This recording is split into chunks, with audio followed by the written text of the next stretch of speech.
option. Cool. So thank y'all.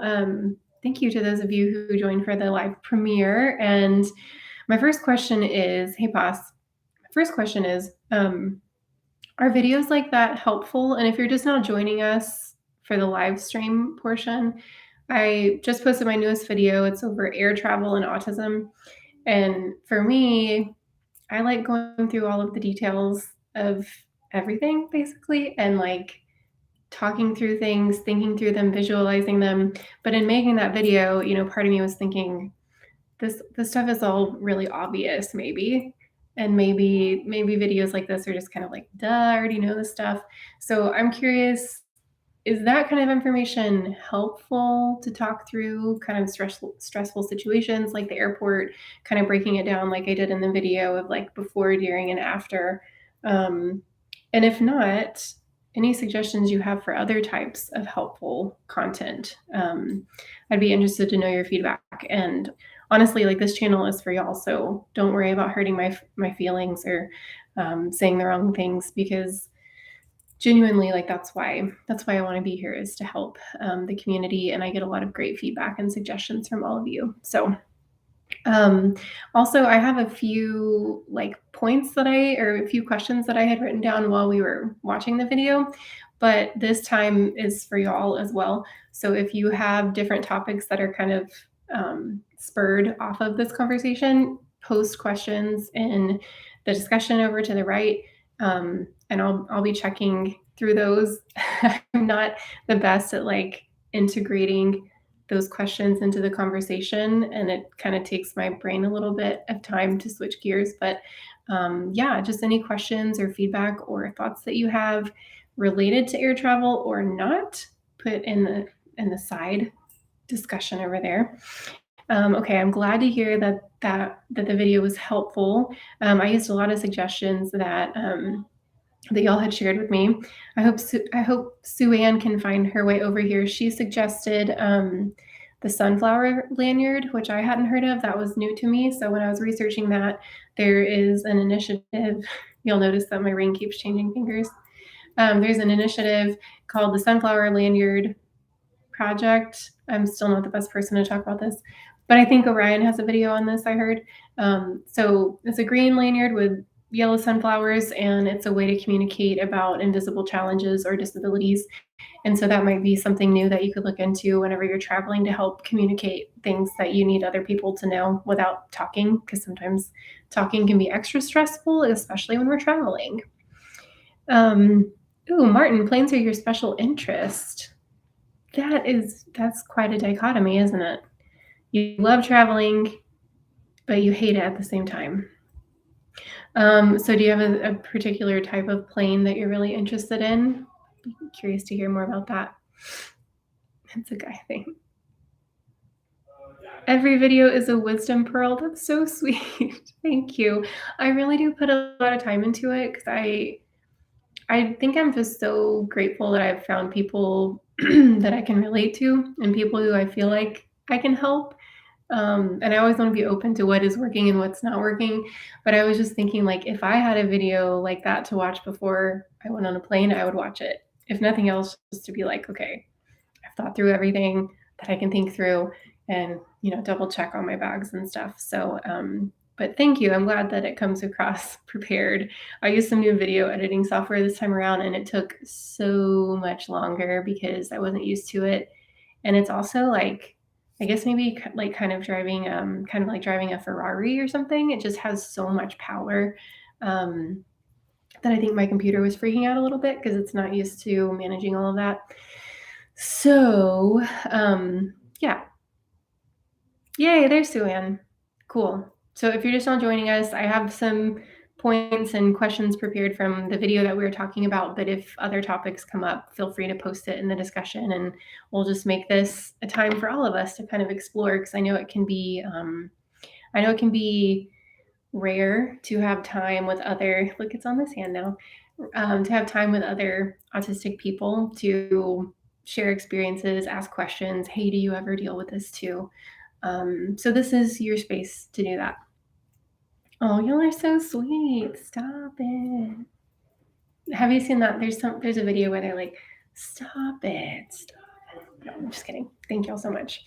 Okay, so we kind of talked about it if you were in the discussion, if you were in the previous video, if you would rather be the first to board the plane or the very last to board the plane. So if you didn't chime in on that, let me know what you prefer. If you would rather be the very first person on the plane or the very last person on the plane. The opinion that I resonated with the most was being the last person on the plane, but like knowing for sure that I had a spot for my luggage in the overhead compartment. Because if I didn't know that, I would be completely stressing out the whole time. So, um, Martin would rather be the first on and the last off.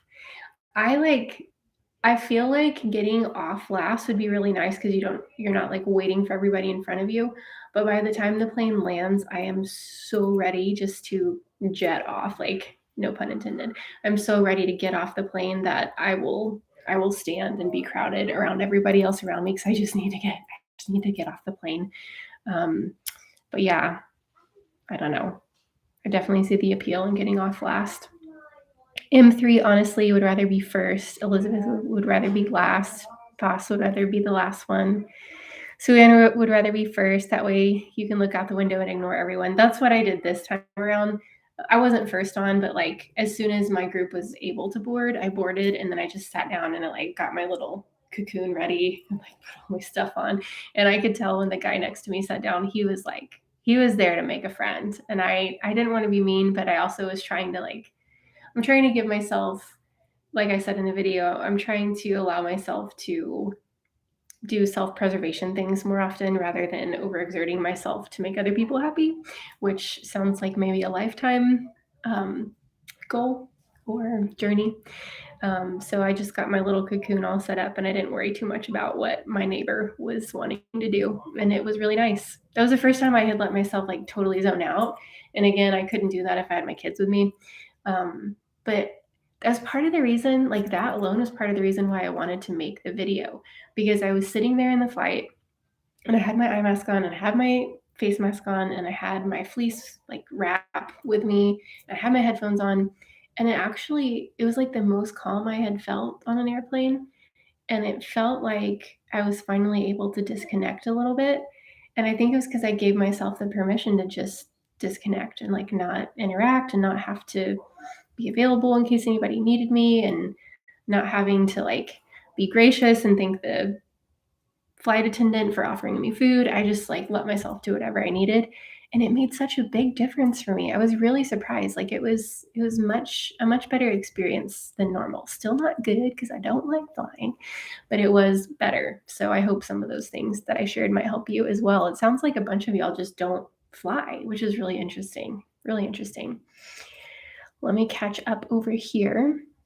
Elizabeth says both she and her daughter are autistic and sitting for long periods is hard.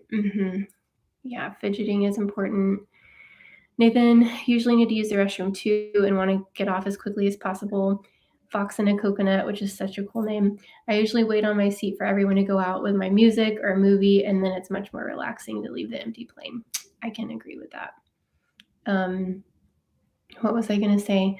Oh, somebody else in the other video had brought up the point like, who was it that said that? I forgot to write it down, but was talking about choosing, like, you want to choose your seat based on the flight. So if it's a long flight, you'd rather have like the what's it called, the aisle seat, so that you can get up and go to the bathroom more easily. Because crossing over the people, like, I don't even want to talk about it. I have so much anxiety crossing over to get through. If like you're in the window seat to go to the bathroom, I would rather just hold it and be like extremely uncomfortable than do that. So maybe on a shorter flight, y'all are saying get the window because it's more relaxing and you know you're not going to have to get up and go to the bathroom. So I think that's a pretty good idea. Yeah. And then I guess flying with like COVID and stuff, it's just like for us, we had a huge break where we weren't going anywhere. I mean, we're not like regular flyers or travelers, but it makes sense that for a lot of us, we just wouldn't have any plane experience recently because of all of the just crazy things happening in the world. Okay. I haven't seen any off topic questions, which I would welcome if you have those there. Okay. Something else I mentioned in the video intentional stimming. So I wanted to talk about this with y'all. This is something that my psychologist has reiterated to me because I grew up, I think probably suppressing physical stims so that they wouldn't be annoying or upsetting, or probably so that they wouldn't draw attention to myself. Um, but, when I'm in periods of extra stress, my psychologist will remind me, like, "Are you stimming?" And it's just something I honestly like. I have little stems, like, I do little stems constantly, but, like, actually, like, moving my body and, like, physically exerting energy, like, out of my body, I wasn't doing that regularly. But okay, so a couple of things here. Bear with my ADHD while I'm processing all of this, but, um, I said that and I just forgot my point. Okay, so some of us have said that we can just zone out, and I think this might be, like, in a pretty common autistic characteristic, so let me know if you, like, zone out. But one thing that I'm starting to notice is that I think when I zone out, it's almost like I completely switch into my head and out of my body, so I'm not, like, processing anything through my senses. It's just, like, um, an unending and unceasing, like, train of thought, and I feel like when I get into those modes, it's almost like a spiral mode where anxiety keeps coming, stress keeps coming, um, and when I find myself in that headspace where I'm kind of disconnected with my body and what's happening in the earth, in the space around me, that intentionally physically stimming actually helps me so much when I'm in that headspace. And it's something that I have to be mindful about because honestly, I do get kind of embarrassed about doing it in public because, well, first of all, it's weird because I haven't, not that that's weird, but it's weird for me because I didn't grow up doing it. And it's like I'm 32 now. And why would I just start randomly having this new like thing that I do in public that looks weird and strange, but actually really does help me a lot. And so I'm just wondering, like when I was younger, how much more that would have helped me, like even now when I'm doing it, because I'm kind of like anxious talking to y'all. But, like, even in school, if I would have felt more freedom to just, like, do this because I was so stressed in school all the time, it really helps me. So I was just wondering if y'all have noticed that? Like, if y'all what are y'all's thoughts on stimming? Have you intentionally or unintentionally suppressed larger physical stems? Have any of you brought those stems back into your life, once learning that you were autistic? I'd be curious to know what y'all's experiences are with that. Um, Whitney was told to sit on your hands. That is unfortunate. Have you been able to come out of that practice at all? Like, do you notice, are you still tempted to do that? And when you catch yourself, do you channel that into anything different? I'm curious. Oh my gosh. Okay. This is like, oh, I got stuck on my necklace. I don't like these things. Like, I always cut them out of my shirts. And I don't know why I didn't cut them out. It's like a hanger strap. You know what I'm saying? They drive me crazy. I don't know why I didn't take it out of this one. I'm sure some of y'all can relate to not liking that. Sue Ann was told to repress stems. The only one that she can remember from childhood is gliding things over her mouth like pencils. Sue Ann likes to zone out regularly, swaying in public. I think that dance for me is kind of a way that I've stemmed. So like it's not as awkward to just kind of like be dancing in public. I mean, maybe I've just gotten used to it because that's what I do all the time. I'm always moving and bobbing. If there is any song on the radio, any song playing in a public space, I am listening to that instead of listening to you. Um, I almost can't help it. It's like I will hear that louder than anything that you were saying to me, and it's actually more calming to me to listen to any music that's in the area. But then I start getting frustrated because I'm like, I'm supposed to be talking to you and I have no idea what you said. But I listen to the music and I just dance, and I think it's kind of a way that I feel like I'm being social without being social. So I think that's one of the ways that I stem. Um, Sue Ann, this is interesting. If I stop swaying, I notice it costs energy to stop, and I never knew I needed to do that before. That's so interesting. Martin says, I flapped my hands so much yesterday, I thought I was going to take off. All I needed was a runway. Hey, Shadow Fox, it's totally okay that you won't be able to type more. I'm so glad that you're here. Thank you for saying hello. You're always welcome to show up and just be a fly on the wall and say nothing. Oh no, okay, I gotta catch up. Nicole says, I don't know if it's a stim, but when shopping, I have to touch everything I'm looking at. Mm-hmm. And now that you brought that up, Nicole, that was something that one of my good friends shared with me. Um, for some reason, she had called me like as I was having a panic attack a while ago. And one thing that she had learned is like touching textures can be kind of, I think Martin, we were talking about this in the other video, the grounding technique. So when you touch textures, it can really be calming because that's something. Whenever we're anxious, we're usually either worried about something that already happened or what might happen in the future. And grounding or experiencing the world through our senses, it actually puts us in the present moment. So yeah, it's definitely a thing to like feel more present and grounded whenever you're engaging your senses, like touching everything around you. Whoa, Elizabeth, when I was a kid, I would cough rhythmically in threes, but I got shamed by my peers.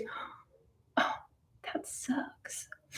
That's really interesting though. I think I've shared on here before, but I used to blink like if a teacher wrote a word on the board like English, I would be like English. I wouldn't say it out loud, but I did it in my head all the time. I've thought before maybe that could be like an OCD tendency. I don't know if I'm OCD, but I think it's probably more of a stim than anything. People are flapping. Nathan says, I struggle with that feeling with stimming. Why are you doing this now and not before? It makes me think they think I'm doing it for attention, which is the last thing. Right. I don't want attention. I don't want people to look at me when I'm doing it. But I also, sometimes don't want to leave the conversation. And by stimming, it would help me feel better. But then it's so weird because as an adult who isn't used to doing these things in public, like, then all I'm thinking about is how weird other people think that I am. So it's hard because I'm like, this would make me feel better, but also it would make me really anxious because I'd be worried about what people are thinking about. Nicole was also an avid chewer, constantly chewed pencils until they broke. Broke a bracket when I had braces, chewing on a water bottle. We keep chew necklaces for my son everywhere, everywhere. He has one on from breakfast until right before he gets in bed. We take it off, obviously. Pasa says that they usually clap the back of my finger, clap the back of like this. I don't know. I guess you can't show me. That's interesting. I love, love, love all this feedback. This is a good topic. This is generating a lot of good discussion. Fox and a coconut unconsciously suppressed stems for their whole life. Now I'm 33 and pursuing a diagnosis, bringing them back and getting to know how they help me. Oh, that's great news. That's gives me a lot of hope. Thank you for sharing that. Whitney, trying to let myself stim now, but I find myself automatically stopping and I have to remind myself it's okay.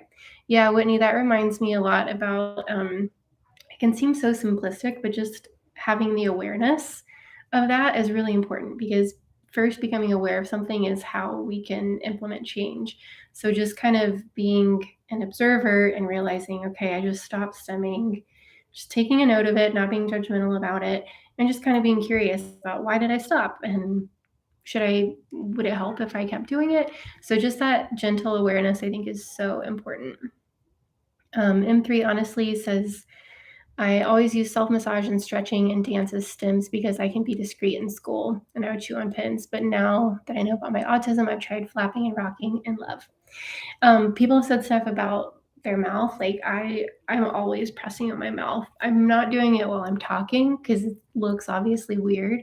But like in school, I think I too, and I can't sleep unless like my hand is pressed up against my mouth. So I don't know.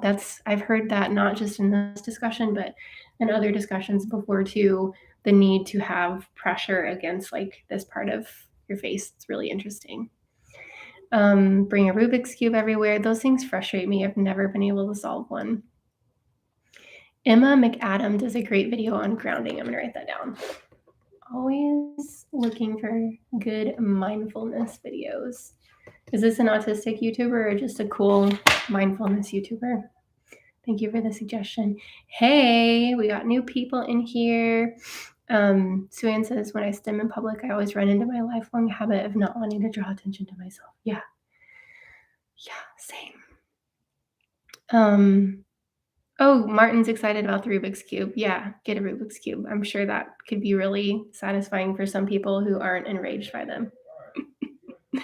um, Pasa says, does anyone have problems stimming in public? Is that what you meant? Does anyone have problems stimming in public? Yeah, I do, for sure.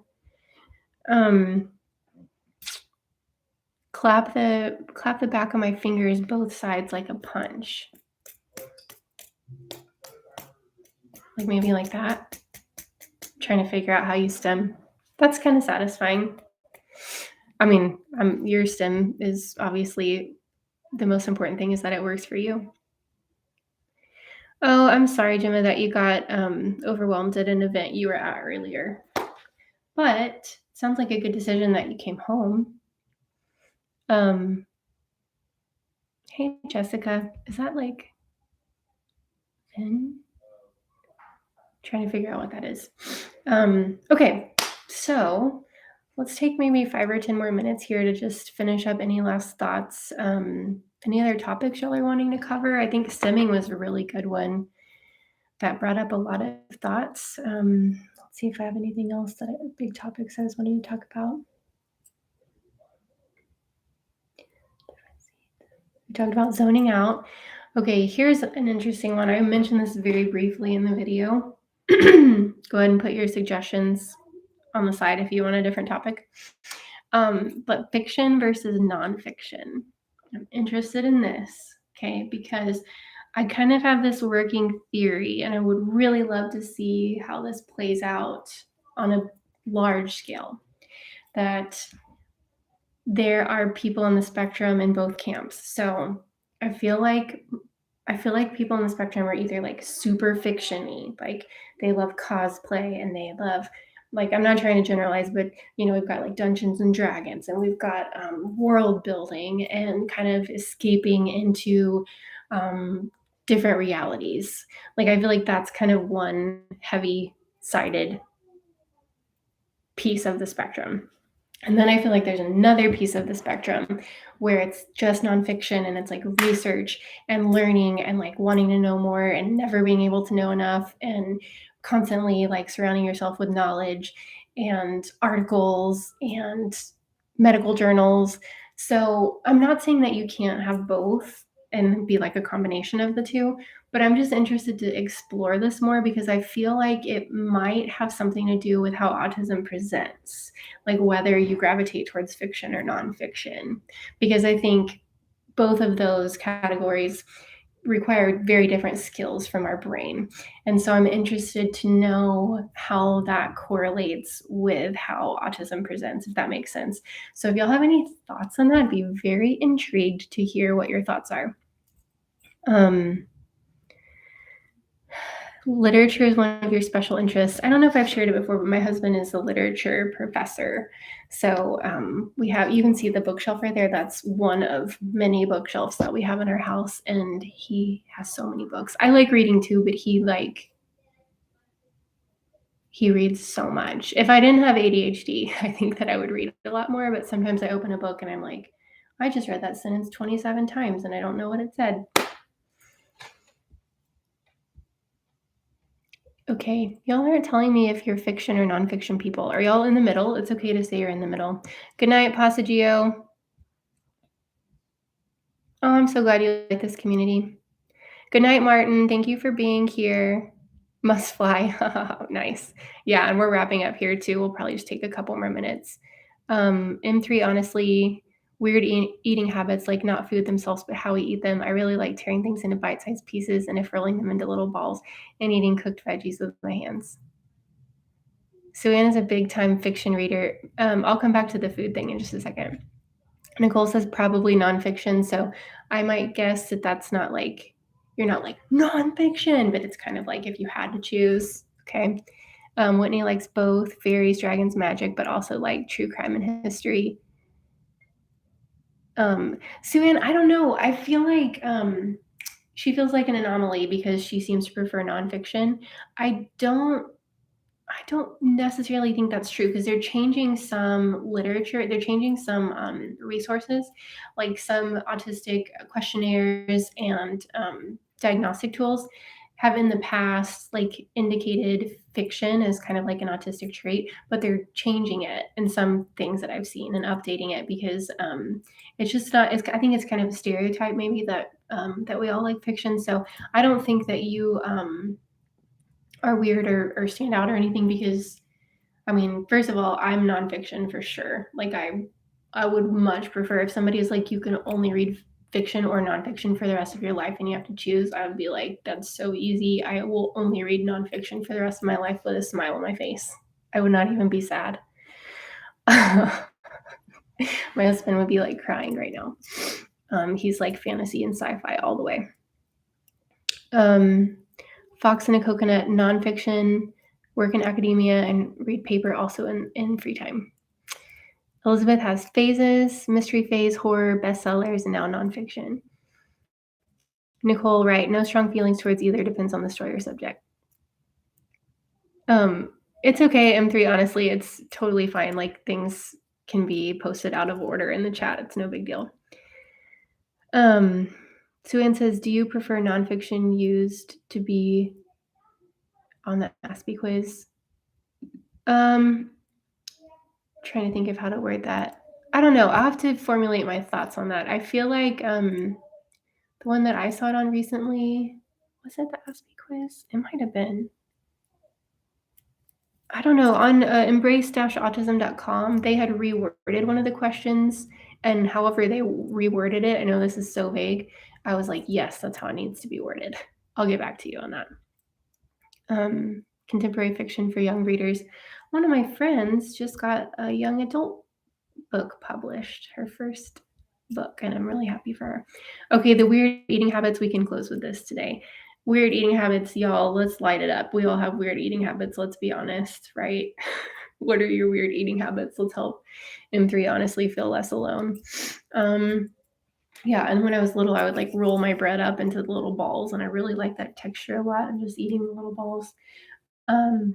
I have the weirdest eating habits, and my husband recognized those before we got married. He was like, "You eat things like I eat like around my plate, and like with a burger. I don't really eat burgers anymore. I don't eat red meat anymore. But I would eat like around the burger, like on the outside, and then I just leave the middle. I don't know why. I'm sure I have so many weird eating habits. I don't really like food to touch each other, and I think that's kind of a common one on the spectrum. If food's touching each other, I'm not going to eat it.